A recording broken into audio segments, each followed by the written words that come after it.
भाग्य समजतोय.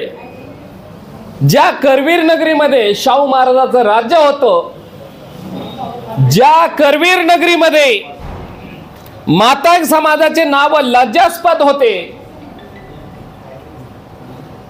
त्यातलं एकच उदाहरण म्हणजे मिंचे गावामध्ये ज्यावेळी शाहू महाराज गेले, त्या गावामध्ये सर्व मातंग समाजाचे लोक एकत्र आले. शाहू महाराजांनी त्यांना प्रश्न विचारला, तुम्ही कोण? मांगांना कुठलंही अस्तित्व नव्हतं, स्वतःची कुठली ओळख नव्हती. त्यावेळेला त्या मातंग बांधवांनी उत्तर दिलं, आम्ही मांग. मायबाप सरकार, राजे, आम्ही मांग. ही गोष्ट शाहू महाराजाला खूप बोचली आणि त्यानंतर शाहू महाराजांनी स्वतःचं नाव, घाडगे नाव, त्या मातंग जनसमुदायाला दिलं. आज मिंचेच नाही तर त्या ठिकाणच्या जवळपास 2 ते 3 तालुक्याचा विचार केला तर घाडगे आडनाव त्यांचं आहे, भोसले आडनाव त्यांचं आहे, गायकवाड आडनाव त्यांचं आहे, मोहिते आडनाव त्यांचं आहे आणि माझ्या माहितीस्तव शिव काळातले सगळ्यात प्रतिष्ठित नाव हे आहेत. आणि योगायोग असा, त्याच मिंचे गावचे अजय घाडगे नावाचा जो तरुण युवक आहे, तो लवजी क्रांती मोर्चाचा जिल्हाध्यक्ष आहे आणि ह्याचा मला अभिमान वाटतो. आणि म्हणून आज सकाळपासून ज्या क्षणी ह्या कोल्हापूरच्या धर्तीवरती पाऊस या ठिकाणी पाऊल ठेवलंय, तेव्हापासून पडत्या पावसामध्ये आतापर्यंत ह्या करवीर तालुक्यामध्ये 3 तालुके, 3 कार्यक्रम झाले, 3 व्याख्यानं झालेत आणि हे 4थं व्याख्यान आहे. आणि हा कार्यक्रम झाल्यानंतर सांगलीमध्ये कोणत्या ठिकाणी सर? बागरी या ठिकाणी कार्यक्रम आहे. आणि अशा पद्धतीचं शेड्यूल जवळपास आणखीन 4 दिवस आहे. म्हणजे एका दिवसाला कमीत कमी 5 व्याख्यान आहेत. तरीही माझ्या चेहऱ्यावरती कुठलाही थकलेपणा दिसत नाही. ह्याचं श्रेय ह्या मातीला देतोय साहेब. आज अण्णाभाऊ साठेची जयंती महाराष्ट्रामध्ये मोठ्या उत्साहाने साजरी केली जाते, पण सर्वसामान्यपणे जयंती कोणाची साजरी केली पाहिजे ह्याचा अहसास नसताना ते लोक जयंती साजरी करत आहेत. अरे ज्या लोकांचा समाजासाठी त्याग आणि समर्पण आहे त्यांची जयंती साजरी केली जाते.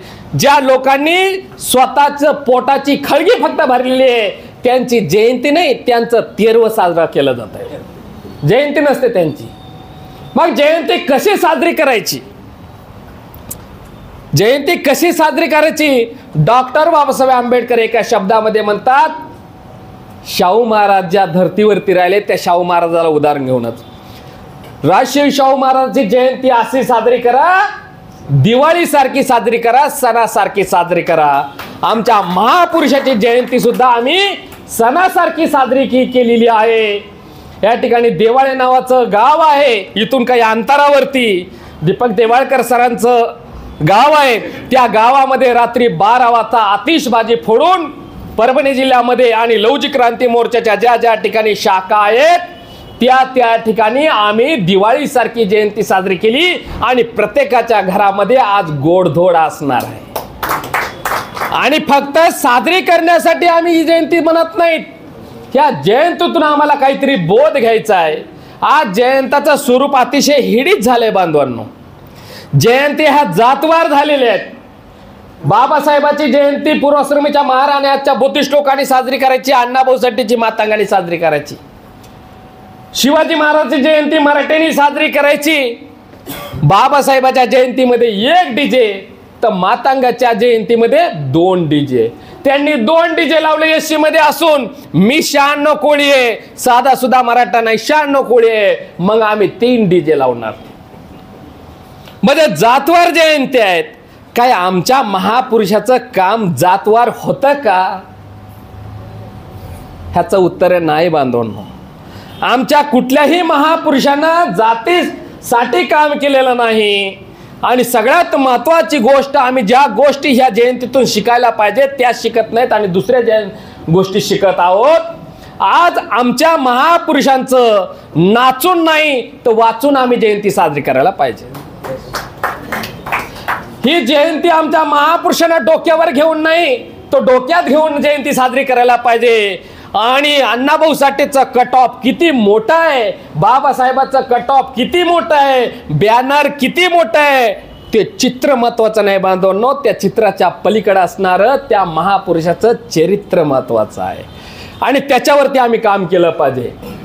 आणि म्हणून आमच्या महापुरुषांचा वसा आणि वारसा आहे. ह्या परिवर्तन चळवळीमध्ये अद्वितीय स्वरूपामध्ये आहे, मैलाचा दगड आहे. ही फक्त अण्णाभाऊ साठेच्या संदर्भानं अण्णाभाऊ साठेची आंबेडकरी चळवळी सोबत नाळ कशी जोडलेली आहे हे शरद गायकवाड साहेबांनी सांगितलंय ऑलरेडी. परंतु अण्णाभाऊ साठे डायरेक्ट आंबेडकरी चळवळीमध्ये आले आणि डायरेक्ट नाळ जोडली गेली असं झालं नाही बांधवांनो. फक्त एवढ्याच परिवर्तनवादी चळवळीमध्ये आमचं योगदान नाही, तर सिद्धार्थ गौतम बुद्धाच्या अगोदर जे चार्वाकानं यज्ञ संस्कृतीच्या विरोधात बंड केलं होतं त्या बंडामध्ये सुद्धा आमचा सहभाग होता. सिद्धार्थ गौतम बुद्धाने केलेल्या सामाजिक क्रांतीच्या पार्श्वभूमीवरती जी धार्मिक क्रांती झाली, राजकीय क्रांती झाली, त्या राजकीय क्रांतीमध्ये सुद्धा आमचं योगदान होतं. म्हणून निर्माण झालेल्या राजकीय क्रांतीतून जे 16 महाजन पद होते, हे 16 महाजन पदापैकी 8 महाजन पद मांगकुलीन राजाचे होते. आज चीनकडे बोट करताना या ठिकाणचा प्रत्येक माणूस सांगतो चीन हे बुद्धिस्ट राष्ट्र आहे. आकाशातून पडलं बुद्धिस्ट राष्ट्र? आकाशातून नाही पडलं. मातांग कुलातील भिक्खू कश्यप नावाचा एक व्यक्ती होता, भिक्खूचं नाव आहे कश्यप. ह्या कश्यपनं त्या ठिकाणी फुलटायबर म्हणून त्या ठिकाणी काम केलं आणि प्रचार प्रसार बुद्धिझमचा केला. त्याच्या बदौलत चीन हे पूर्णतः आज बुद्धिस्ट राष्ट्र आहे बांधवांनो. म्हणजे सिद्धार्थ गौतम बुद्धाच्या कालखंडामध्येच जे लोक आज आमच्यावर शिंतोडे उडवत आहेत, संकुचित बुद्धी ठेवून टीका करत आहेत, त्या लोकांनी एक गोष्ट लक्षात घेणं गरजेचं आहे. जे लोक म्हणतात धर्मांतर केलं नाही, धर्मांतर केलं नाही, धर्मांतर केलं नाही, बांधवांनो 14 ऑक्टोबर 1956 10,000 मातांग बांधवांनी बाबासाहेबांसोबत धर्मांतर केलेलं आहे. आणि त्याच्या पलीकडे जाऊन लवजी क्रांती मोर्चाच्या प्रदेशाध्यक्षाला जर तुम्ही विचारलं तर मी असा उत्तर देईन, धर्म परिवर्तनापेक्षा विचार परिवर्तन महत्वाचं आहे. विचार परिवर्तन झालेलं नसेल तर असे 10 धर्म बदलून सुद्धा उपयोग नसतो बांधवांनो. आज म्हणतात की 14 ऑक्टोबर 1956 धर्मांतर केलंय, परंतु राजा प्रसेनजित सिंगाने त्या प्रसेनजितानं त्यावेळेला संपूर्ण जनतेला सोबत घेऊन जगातलं सर्वात मोठं बौद्ध धर्मामध्ये धर्मांतर केलं होतं. याचा सुद्धा आम्हाला विसर पडता कामा नाही. संत संप्रदायामध्ये सुद्धा आमचं योगदान आहे. शिवकालामध्ये जे शिवाजी महाराजांचे जे स्वराज्य निर्माण आहे, या स्वराज्य निर्माणामध्ये सुद्धा आमचं मोठं योगदान आहे बांधवांनो. शिवाजी महाराजांच्या अगोदरच्या कालखंडामध्ये मनुस्मृती लागू झालेली होती. पुष्पवंत सिंगांना केलेल्या प्रतिक्रांतीनंतर त्या ठिकाणी आम्हाला संपत्ती बंदी होती, शिक्षण बंदी होती, त्या ठिकाणी संचार बंदी होती. त्या बंदीच्या पार्श्वभूमीवरती पुणे जिल्ह्यातील पुरंदर किल्ल्याचा किल्लेदार हा मातांग समाजाचा व्यक्ती होता बांधवांनो. तो पण लवजी साळवेच्या आजोबा जे होते, जे पहिले लवजी साळवे आहेत ते त्या ठिकाणी किल्लेदार होते. आपल्याला फक्त एकच लवजी साळवे माहित आहेत, पण त्या लवजीचे जे आजोबा होते त्यांचं नाव सुद्धा लहू साळवे होतं.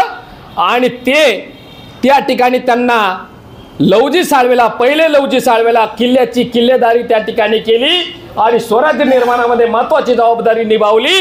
म्हणून छत्रपती शिवाजी महाराजांनी साळवेच्या घराण्याला राऊत नावाची पदवी देऊन सन्मानित केल्याचा इतिहास सांगतोय बांधवांनो. आम्ही जातीसाठी काम केलेच आमचं एक सुद्धा उदाहरण नाही. ज्या लवजी साळवेचा आम्ही ऊर आणि टीर बडून आम्ही मोठं स्वागत करतोय आणि आम्ही जय लवजी म्हणतोय, पण जय लवजीची घोषणा देण्याच्या अगोदर एक गोष्ट आम्ही लक्षात घेतली पाहिजे बांधवांनो. ज्या लवजीचं नाव घेऊन तुम्ही जातीचं उदात्तीकरण करत आहेत, दुसऱ्या जातीचा तिरस्कार करत आहेत, त्या लवजीनं एका जातीसाठी काम केलंय का? अरे ज्या लवजीनं महात्मा फुलेला मदत केली ते माळी समाजाचे, ज्या सावित्रीबाई फुलेला मदत केली ते माळी समाजाचे, ज्या शेख फातिमा बीवी सावित्रीबाई फुलेची सहकारी पहिली मुस्लिम शिक्षिका हिला संरक्षण देण्याचं काम केलं ती मुस्लिम.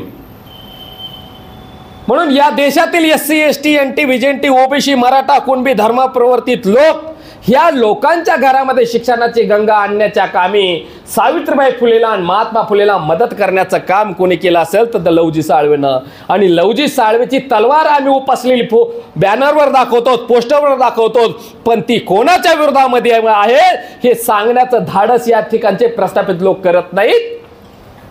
ज्यावेळेस सावित्रीला त्रास होऊ लागला, शेख फातिमा बीवीला त्रास होऊ लागला, आम्ही म्हणतो आम्हाला शिकवलं आणि आम्ही शिकलो. असं झालं नाही बांधवांनो. हे जे हात आहेत ना, ह्या हातामध्ये ज्यावेळेस आम्ही लेखणी घेतली ना, ह्या लेखणीवरती हातोडे मारण्यात आले. ह्या रक्ताळलेल्या हातामध्ये सावित्रीनं लेखणी दिली. त्या लेखणीतून कुठं अबकड निर्माण झाले, त्या अबकडातून शब्द तयार झाले, त्या शब्दातून ओळी तयार झाल्या, ओळीतून पॅरेग्राफ तयार झाले, पॅरेग्राफ मधून पानं तयार झाले, पानातून पुस्तक आणि पुस्तकातून साहित्य निर्माण झालं. त्या मानवमुक्तीच्या साहित्यापासून प्रेरणा घेऊन डॉक्टर बाबासाहेब आंबेडकरांनी तुम्हाला आणि आम्हाला मुक्त करणारं देशाचं संविधान दिलं. ह्याचा विसर आम्हाला पडता कामा नये. ज्यावेळेस सावित्रीच्या रस्त्यामध्ये ब्राह्मण त्या ठिकाणी उभा राहत होते, ती फरची कुऱ्हाड काढली. आम्हाला फक्त सांगितलं जातं की फरची कुऱ्हाड, आणि हिंदुत्ववादी म्हणून इमेज दाखवली जाते, पण ऍक्च्युली ती जी तलवार होती, ती जी फरची